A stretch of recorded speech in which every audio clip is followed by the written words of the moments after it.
Sup YouTube, it's ZapdosTCG here, and in this episode I'll be talking about Durant from the Noble Victory set. So why is this uncommon so special, you might ask? Well, it's because it's a basic that doesn't require you to evolve it first, and it also has a very nasty attack that can be really effective in most situations, and that attack is called Devourer, and it states for each of your Durant in play, discard the top card of your opponent's deck, and this means you can get the most out of this attack on your first turn, because when you have 4 Durants in play, you can begin discarding 4 cards of your opponent's deck each turn, and when your opponent's deck is empty, and they try to draw a card on their turn, they lose automatically if they can. So the main key of this deck is discarding the entire deck of your opponent. So imagine yourself that you can start a battle, and with the help of some collectors or dual balls, you have 4 Durants in play from the start, and each turn you discard 4 cards from your opponent's deck. This means that after 10 turns or something, you win automatically. So you have to keep those insects alive as long as you can, and with the help of Revives, Super Rods, Flower Shell Plays, and Junk Comps, you can even get them back. So this is no problem at all. Another thing you'll need is a good search engine for Pokemon, as to just running 4 collectors or maybe some dual balls,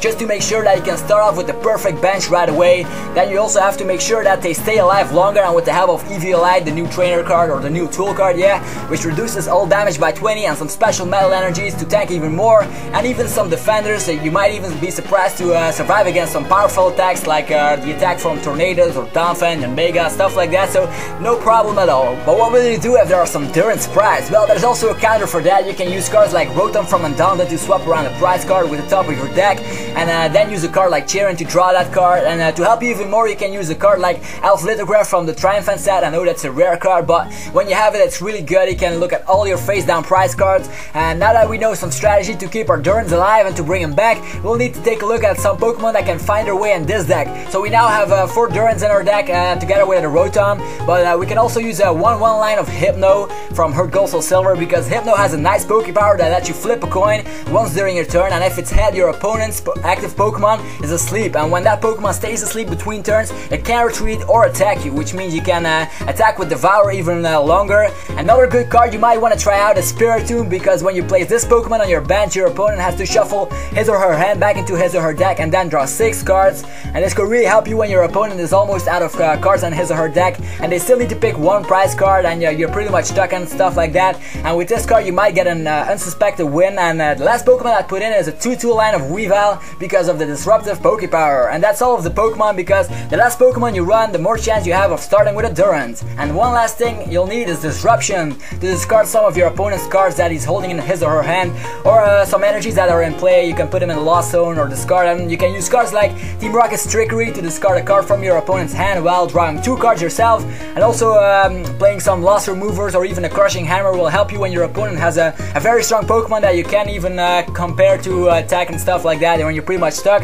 You can also try to catch your Pokemon to stall a bit, and use Twins to help the consistency, because you won't be taking any prize cards. That's why you also might want to run the new End card, and there we have ourselves a very good deck indeed. I know there are many good things about this deck, meaning I can really disrupt any deck by discarding some necessary cards like evolution Pokemon or rare candies that make your opponent really stuck and they can't do anything about it. And when you're up against slower decks, the chance you'll win is even higher, because your opponent has to take at least 5 prize cards, which doesn't matter because they need 6 prize cards, which is already 5 turns at least, and if you can survive 5 more turns to Devour, you can easily win. But there's also downsides about this deck, and that is being dunked, because this deck runs low on Pokemon, and the chance you'll get dunked is a bit higher than other decks. And another bad thing is going up against Rash Explosion, because since you have a weakness to fire, it'll be much easier for the Reshiram's to knock you out.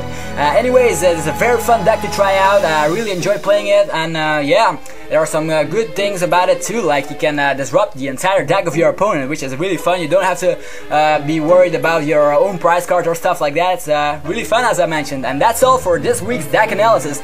Now to Poke News. Well, let's begin with the best news first. There's another English set on the way, and it'll be released in stores on the 8th of February, which is really soon actually, and it's called Next Destinies, and that name reminds us of the old school Neo Destiny set of the past, and this set will feature the new EX card, so that's really awesome news indeed, and it will probably probably contain some cards from the Japanese sets, Hail Blizzard and Psycho Drive, and maybe some new cards that are exclusive for the English set.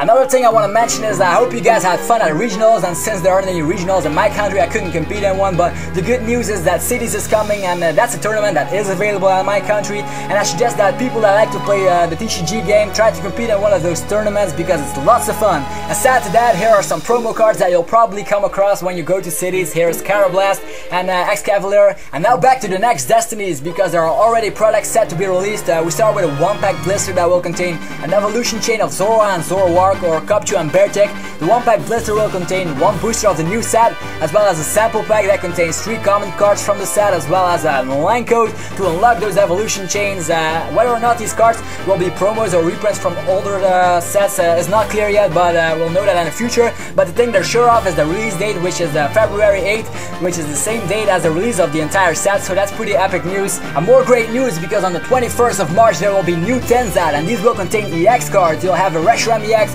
Zekrom EX, and Kyurem EX 10, and each 10 will have 4 boosters in them from the Black and White series, as well as a code card to unlock the promo EXs on the online program. And these promos will most likely have a different artwork than the Japanese one. And that's all for this episode. Hope you guys enjoyed it. If you did, click the thumbs up, that really helps me. And if you have any questions, thoughts, or epic new ideas, the comment section is your place to be. And if you haven't subscribed yet, you'll get the chance in a second. That way you'll stay tuned for more episodes, as well as random openings and battle videos. Anyways, this was ZapdosTCG.